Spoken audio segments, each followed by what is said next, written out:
अस्सलाम वालेकुम everyone, my name is Munir Ahmed. आज की इस वीडियो के अंदर हम डिस्कस करेंगे कि आप बिज़नेस के अंदर लोकेशन किस तरह सेलेक्ट करते हैं, इसकी इम्पोर्टेंस क्या है, और ये भी डिस्कस करेंगे कि किन चंद पॉइंट को जहन में रखते हुए आपको अपने ऑफिस या अपने कारोबार की लोकेशन को सेलेक्ट करना है।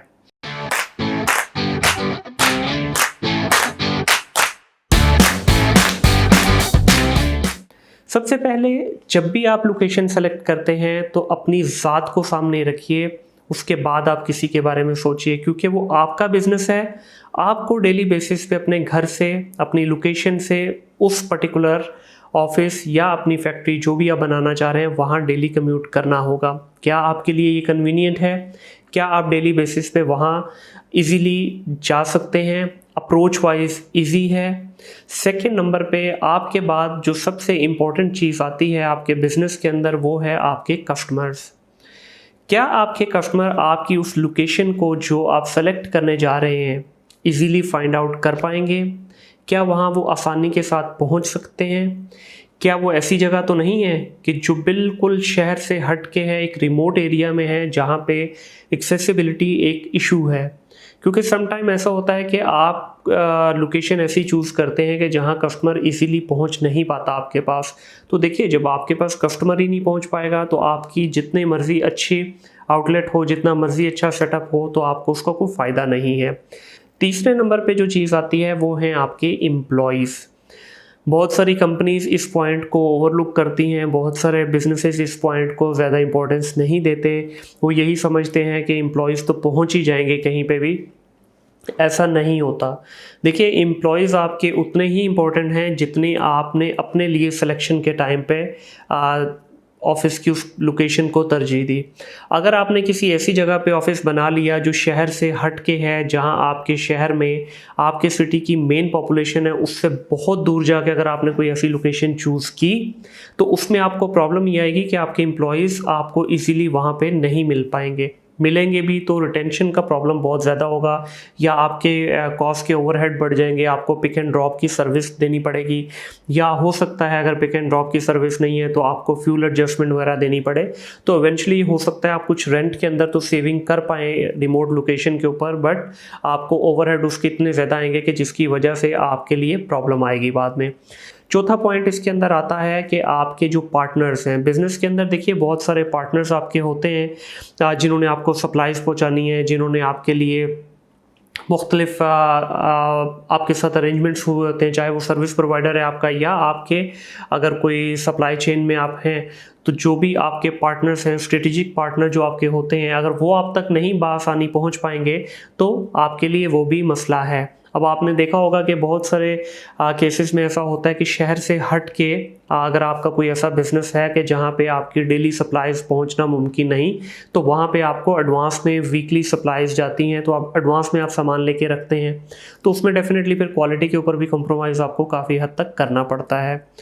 इसमें छठा पॉइंट आ जाता है ट्रैफिक के इश्यूज़। देखिए, ट्रैफिक के इश्यूज़ इस वक्त पूरी दुनिया के अंदर बढ़ रहे हैं।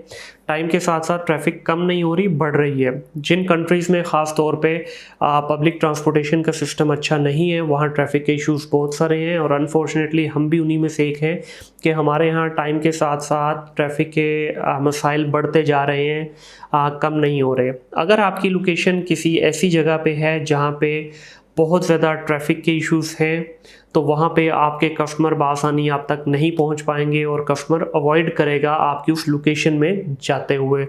बहुत सारे एरियाज़ ऐसे हैं जितने भी हमारी मेट्रोपॉलिटन सिटीज़ हैं उनके अंदर सब में यही प्रॉब्लम है कि सेंट्रल सिटी के अंदर अगर आप जाते हैं, सिटी सेंटर में अगर आप जाते हैं, तो वहाँ पे आपको ट्रैफिक के मामलात से डील करना पड़ता है। तो कस्टमर हमेशा उससे अवॉइड करता है कि कोई किसी ऐसी जगह पे ना जाया जाए जहाँ पे ट्रैफिक बहुत ज़्यादा स्टक रहती हो।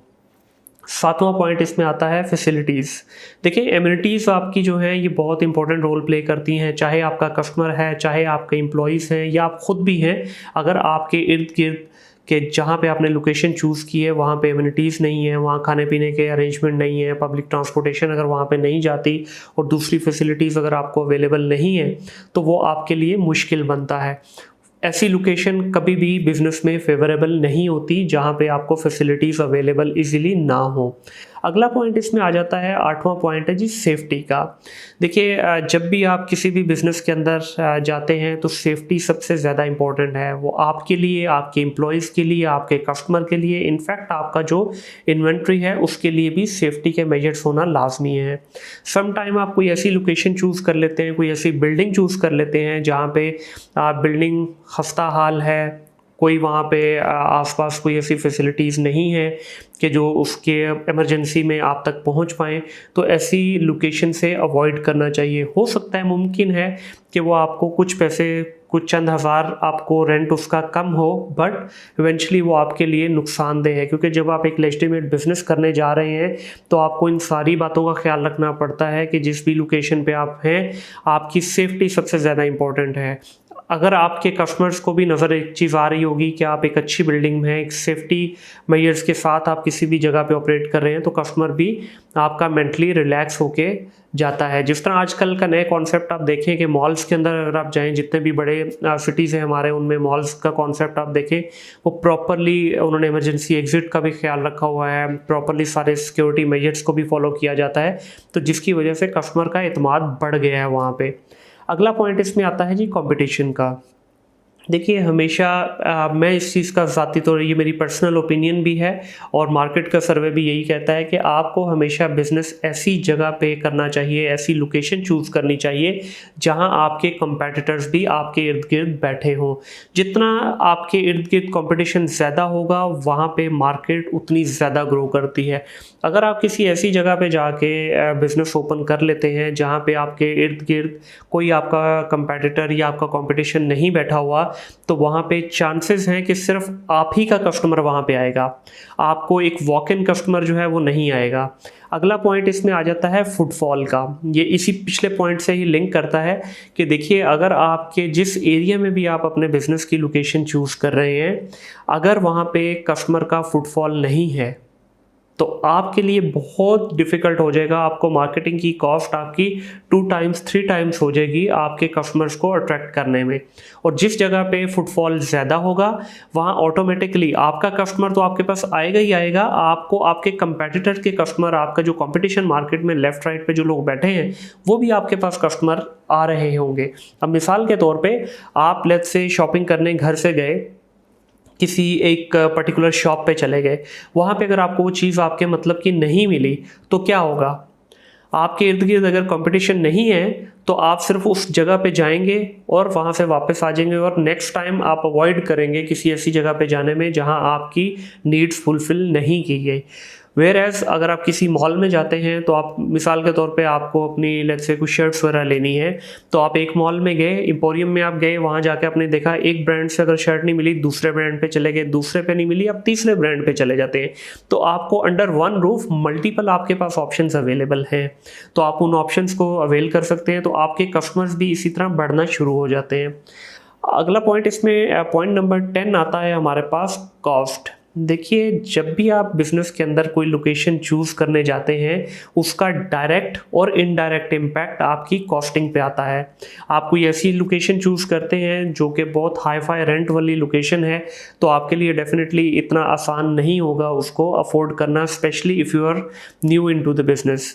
जब आप पुराने हो जाते हैं, आपका एक इस्टेब्लिश बिजनेस होता है, उस वक्त तो इन चीज़ों से फ़र्क नहीं पड़ता, बट स्टिल हमारे यहाँ क्योंकि कॉस्ट का फ्लक्चुएशन बहुत ज़्यादा है। मिसाल के तौर पे अगर आप किसी बिजी स्ट्रीट के ऊपर अगर कोई शॉप लेना चाहते हैं या ऑफिस लेना चाहते हैं, तो आपको रेंट जो है अगर उसका 100,000 मिल रहा है, वही रेंट आपका अगर किसी मॉल में चले जाए तो वो 300,000 400,000 पे चला जाएगा। और सेम उसी साइज़ का आपको जो वेयर हाउस या ऑफिस या शॉप अगर आप किसी नॉर्मल लोकेशन में चले जाते हैं तो प्रॉब्ली आपका 50,000 60,000 में आ जाएगा।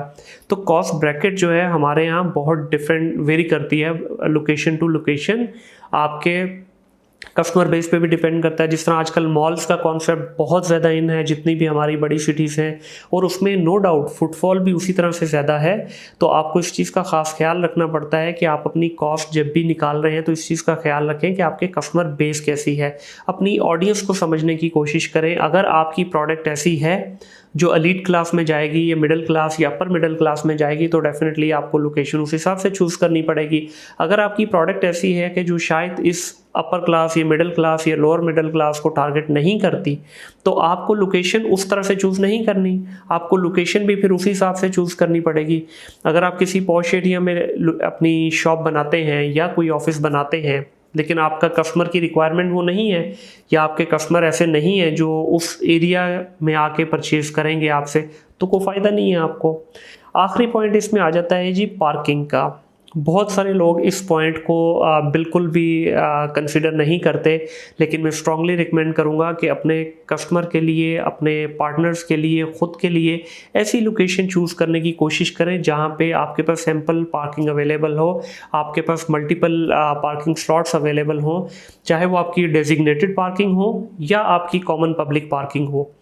पार्किंग जब आपके पास अवेलेबल होगी तो आपका कस्टमर डायरेक्टली आएगा, पार्क करेगा और इमीडिएटली आपसे आपकी शॉप पे आके या आपके ऑफिस में आके आपसे मिल सकता है। अगर आपके कस्टमर जस्ट इमेजिन कि मैं अगर आपके पास आप मेरे ऑफिस में आते हैं, मेरे ऑफिस में आने के लिए अगर आपको आधा घंटा पार्किंग के लिए ख्वारी काटनी पड़ेगी, तो सर आपने क्या मीटिंग करनी है मेरे साथ, ठीक है। आपका वहीं पे जो है टेम्परामेंट भी लूज़ होगा, आपका मोटिवेशन भी वहाँ पे उस तरह से नहीं रहेगी जो मीटिंग में आते वक्त आपकी मोटिवेशन होती है।